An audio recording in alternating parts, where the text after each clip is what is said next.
song. Uh-huh. Batman and Robin, it was Snoopy and Charlie.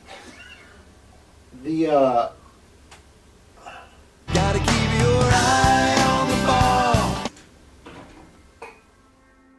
One of the freedoms of making independent music is that you feel just unencumbered a little bit from this big machine. When you record for a major label, you know, there are a lot of cooks in the kitchen about what you write and what you record and how everything looks and sounds.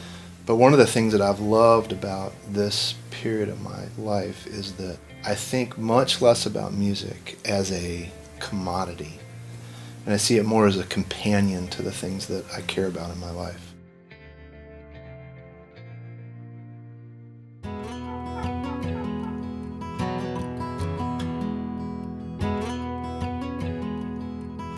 How long have you been married? I've been married long enough that we regularly get into these kind of strange arguments about how long we've been married. Yeah, Josh was born, and then 2 years later our son Justin was born. The boys grew up at the end of the 80s, kind of through the heyday of Me in the Distance.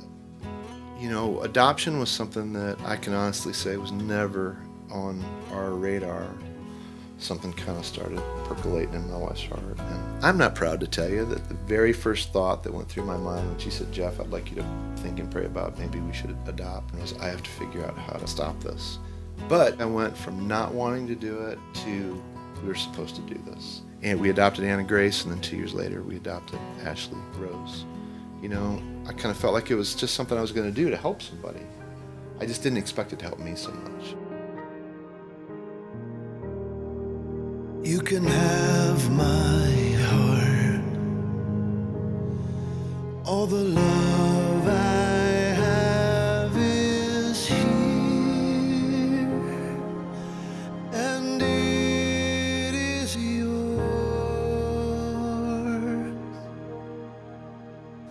My dad had grown up in rural poverty, and I think one of the gifts he wanted to give his kids is that we'd be protected from poverty. As a result, I had very little contact with poverty. That trip to Haiti was just, it tore me down. And it introduced me to the world as so much of it really is, and confusion or anger or frustration or sadness, because it shook some pretty foundational issues in my life.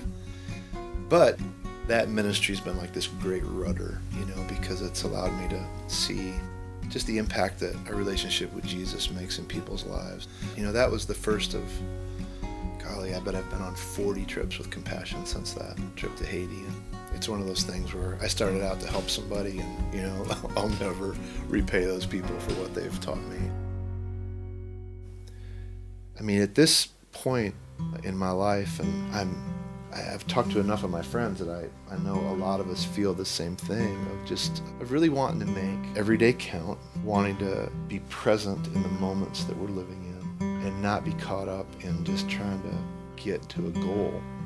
That there's something meaningful, tangible, simple, obedient about kind of get up in the morning and just say, I don't know about tomorrow, I don't know about next week or next month or next year, but I have a feeling about today, about what I'm supposed to do today.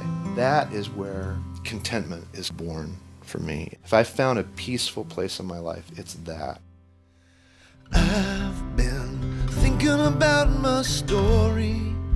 I pray I'm passing on the story of love that runs through